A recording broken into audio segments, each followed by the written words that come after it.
ये भी एक लड़की के जज्बात की कहानी है जिसने सब कुछ पाया मगर फिर भी खाली हाथ ही रही। आइए उसी की जुबानी सुनाता हूँ।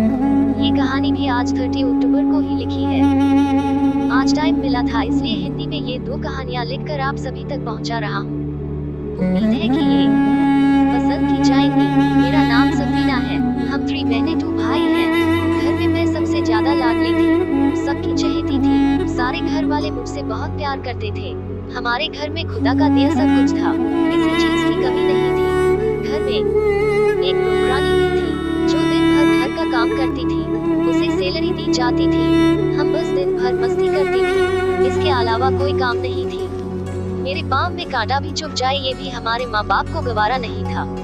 जिन दिन मैं स्कूल में पढ़ती थी, एक लड़का भी हमारी क्लास में था जिसका नाम था अयान। बेहद खूबसूरत, अच्छा, एक दिल लगता था।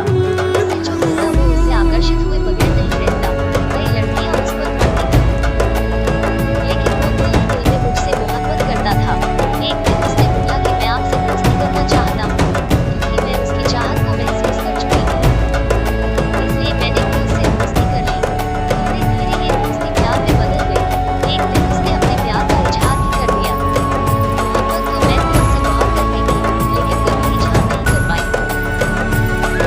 खैर उसने इजहार किया, तो मैंने भी उससे अपने प्यार का इजहार कर दिया। मैं भी उसकी खातिर दिन रोज नई नई पेशें करके थक जाती थी। वो मेरे लिए बहुत करता था। हम रोजाना मिलते, बातें करते।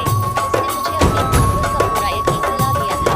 मैं भी उसकी मोहब्बत में डूब चुकी थी। उसने कहा कि मैं तुमसे शादी करना चाहता हूँ। मैं भी इसके लिए तैयार थी, लेकिन वो मजबूर थी। घर वालों को कैसे राजी किया जाए? मैंने उससे कहा कि तुम अपने घर वालों को मेरे घर रिश्ता लेकर भेजो। उसने अपने घर वालों को राजी करके रिश्ता लेकर भेजा। उसके घर वाले हमारे घर रिश्ता लेकर तो आ गए, लेकिन मेरे अब्बू ने इस रिश्ते से इनकार कर दिया। उसकी वजह ये थी कि लड़के का करियर क्या है, अब्बू को अयान पता था, लेकिन मेरे अब्बू नहीं माने। दूसरी वजह ये भी थी कि वो अपने दोस्त के बेटे से मेरी शादी करना चाहते थे ताकि मैं उनकी नजर के सामने रहूं। लेकिन अब्बू के इस फैसले से मैं भी खुश नहीं थी। अयान के घर वाले चले तो गए, लेकिन मेरे अब्बू के इनकार से उन्होंने शर्मिंदगी महसूस की और इस पर वो दिल में परीक्षा बहुत ज्यादा नाराज हुए। मैंने घर में बहुत जोर लगाया, खाना पीना भी छोड़कर देख लिया, लेकिन अब्बू की जिद के आगे मेरी एक भी नहीं चली। अयान के घर वाले राजी थे, लेकिन मेरे घर वाले राजी नहीं थे। जब सारी कोशिशें बेकार होती नजर आई, तो अयान ने कहा कि घर से भाग चलते हैं। इस पर मैं डर गई। मैंने उससे कहा कि खानदान का नाम खराब होगा, लोग जीने नहीं देंगे। लेकिन उसने कहा कि तुम फिक्र मत करो, कुछ दिन सब बातें करेंगे, फिर सब कुछ नॉर्मल हो जाएगा। दोनों के घर वाले माफ कर देंगे।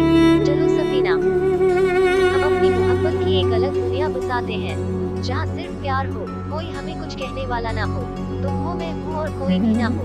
उसकी इन प्यार भरी बातों ने मुझे कुछ हौसला दिया और हम घर छोड़कर भाग गए। भागकर हम एक दूसरे शहर में चले गए, लेकिन एक बात ने हमारे बारे में खबर घर वालों की बहुत ज्यादा बदनाम हुई।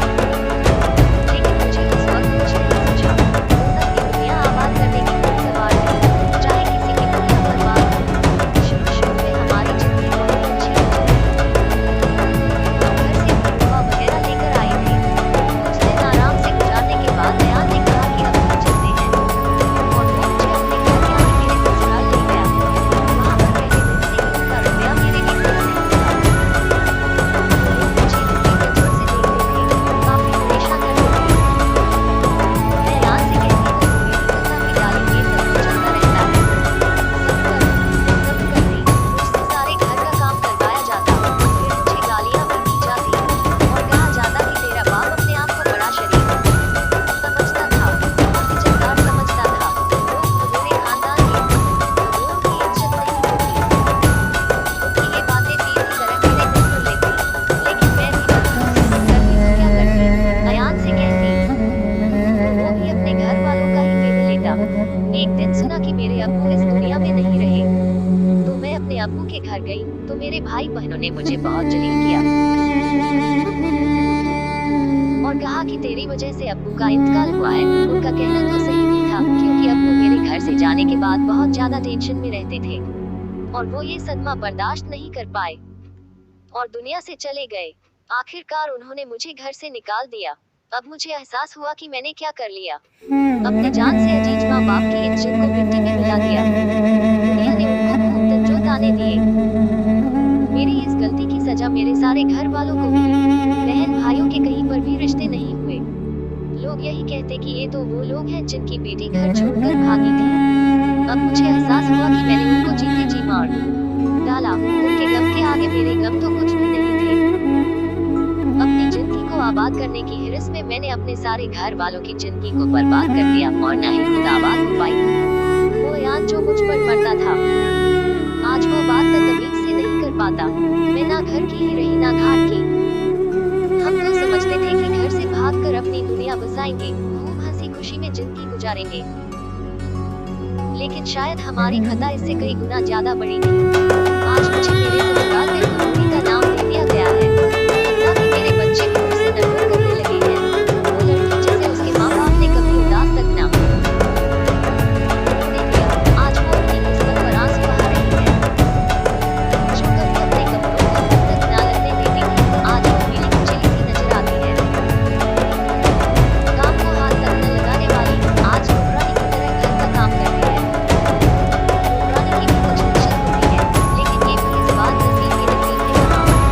आज सबने इससे मुंह फेर लिया। इस तरह के अंजाम भी होते हैं। भागकर अपनी दुनिया बनाने के सपने सजाने वालों की ये कहानी नसीब है तमाम लोगों के लिए, जो इस तरह के कदम उठाकर अपने माँ बाप घर वालों की इज्जत को घास में मिलते हैं। सोचो उन माँ बाप के दिल पर क्या गुजरती होगी जब उनका नाम इसलिए अखबार में आए कि उनकी बेटी घर छोड़कर भाग गई। लोग उनको जीने भी नहीं देते। किसी की हंसी खेलती दुनिया को उजाड़कर कभी कोई चैन से नहीं रह सकता। जिन बदनसीबों की वजह से उनके माँ बाप जलील होते हैं, एक दिन उनकी औलाद भी उनको जलील करती है। इसलिए मैं आपको यही मशवरा दूंगा कि चाहे कितनी ही मोहब्बत क्यों ना हो, ऐसा कदम हरगिज ना उठाए जिसकी वजह से आपके माँ बाप की इज्जत खराब हो। हर संभव कोशिश की जाए, फिर भी अगर बात नहीं बन पाती तो सब्र किया जाए।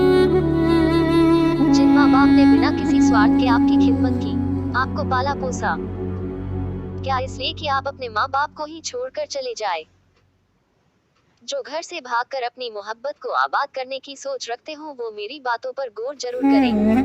ये राह आबाद नहीं बल्कि राह बर्बाद है।